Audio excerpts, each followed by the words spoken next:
todavía quedan algunas amenazas globales que pueden venir en los siguientes años, así que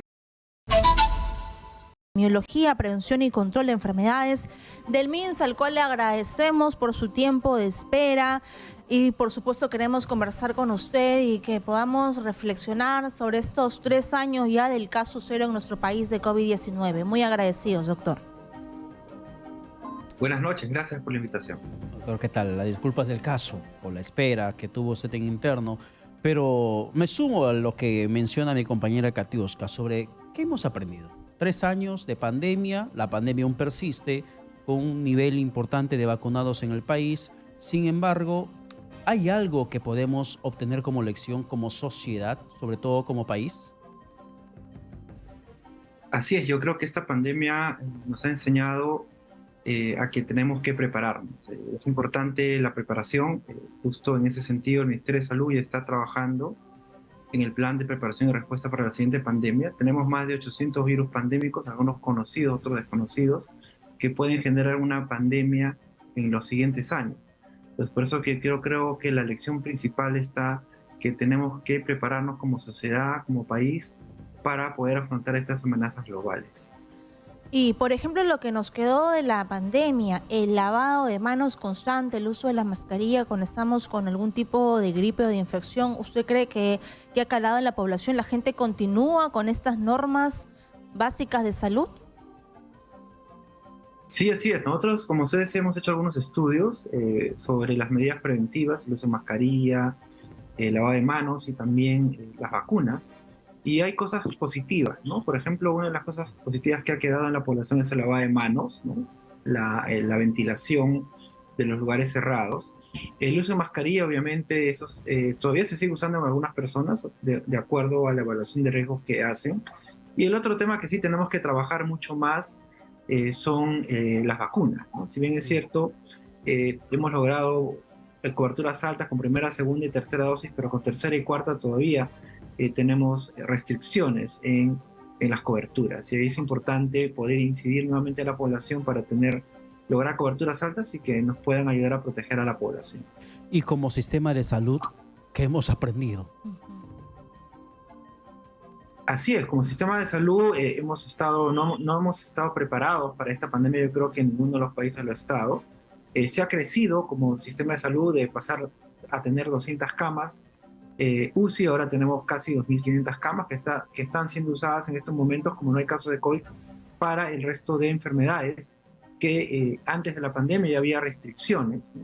Entonces, en ese sentido también hemos aprendido a que tenemos que empezar a mejorar los servicios en función a tener servicios resilientes, ¿no? Que se puedan adaptar a esta carga alta de pacientes y que puedan responder de forma adecuada. Sin embargo, hemos evolucionado en ciertos aspectos, como por ejemplo la vigilancia genómica. En algún momento de la pandemia leí que estábamos en el puesto número 3 aquí en América Latina. Entonces, ¿hemos aprendido o hemos evolucionado en ciertos sectores de la salud? Así es, en la vigilancia genómica el Instituto Nacional de Salud ha avanzado bastante. Producto de la pandemia somos uno de los países que genotipifica muchas muestras, ¿no? Y otro punto que ha avanzado también es el Centro Nacional de Epidemiología a través de utilizar modelos matemáticos, escenarios, predicciones, ¿no? Que no solamente han servido para el COVID, sino también, por ejemplo, para la viruela del mono, por ejemplo, ¿no? Que es una enfermedad que tuvo un alcance internacional, pero que no significó una pandemia. Entonces se han incorporado nuevas herramientas, tanto a la epidemiología como a la parte de laboratorio. Y frente a lo que hemos aprendido, lo que hemos dejado finalmente como experiencia en esos 3 años, ¿aún existe la preocupación del COVID-19 como tal, doctor Munaico, en honor a la verdad? Porque la gente, de una u otra forma, aunque la OMS mantenga la vigencia de la pandemia, esta pareciera ser que de facto la gente ya lo pasó al olvido y hace su vida con total normalidad. ¿Aún debemos preocuparnos por ese escenario epidemiológico o pandémico?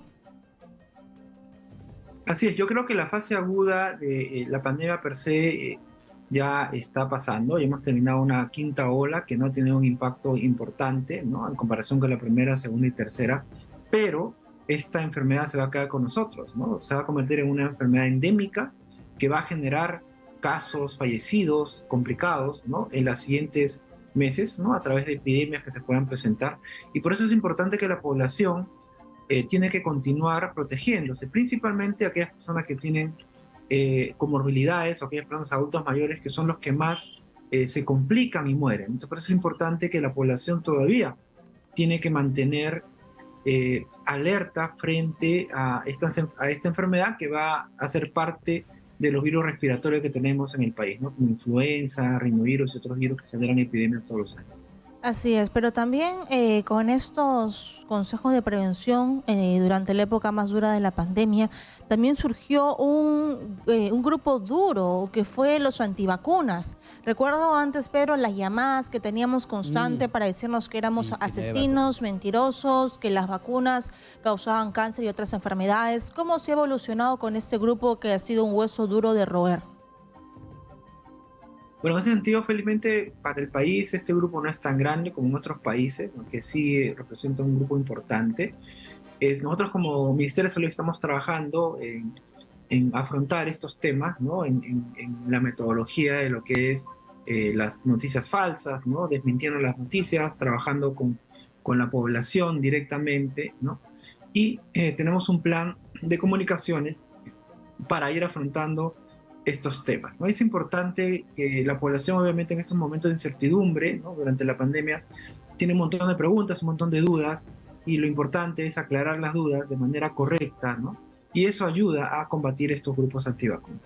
¿Y algún momento, doctor Munaico, el refuerzo, las vacunas de refuerzo, dejarán de ser exigibles previamente 2 dosis, 3 dosis, 4 dosis? Porque, por ejemplo, en estos momentos, si hablamos de la vacuna bivalente, hay condiciones para que alguien se pueda vacunar con la bivalente, que te hayas puesto tus 4 dosis, que si no cumples las 4 dosis previas, las 2 regulares, 2 de refuerzos, no puedes ponerte la bivalente. ¿Algún momento esto tendrá que dejar de ser así y que, por ejemplo, alguien se ponga como cuando se pone la vacuna contra el neumococo, contra la influenza? Porque no te preguntan, ¿te pusiste la anterior de la neumococo, la anterior de la influenza? No, tú te vas y te vacunas contra estos virus. ¿Tendrá que ser así también con el COVID-19? ¿Las vacunas me refiero? Sí, así es. Ya nuestra ministra de Salud anunció la vacuna contra COVID va a formar parte de las vacunas regulares que ofrece el Ministerio de Salud. Esto para asegurar que la población tenga acceso en cualquier parte del país, ¿no?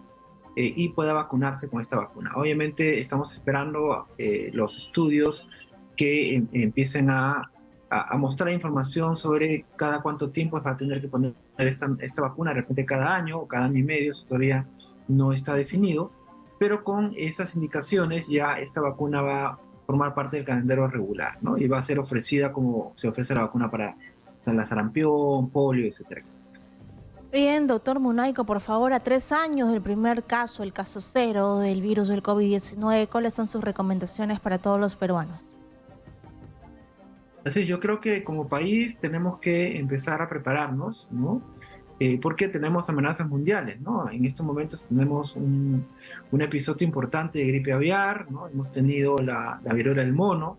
Entonces, todavía quedan algunas amenazas globales que pueden venir en los siguientes años. Así que como país tenemos que trabajar de manera cohesionada y unidos, y sobre todo implementar nuestros planes, ¿no? El plan de preparación y respuesta frente a la siguiente pandemia ya se está elaborando y la idea es que estos planes tengan financiamiento para asegurar una respuesta adecuada si que se presentara algún problema en los siguientes años. Bien, muchísimas gracias, doctor Munaico, por la comunicación. Buenas noches. Bien, ha sido César Munaico, director general del Centro Nacional de Epidemiología, Prevención y Control de Enfermedades, el CDC de nuestro país, el Ministerio de Salud.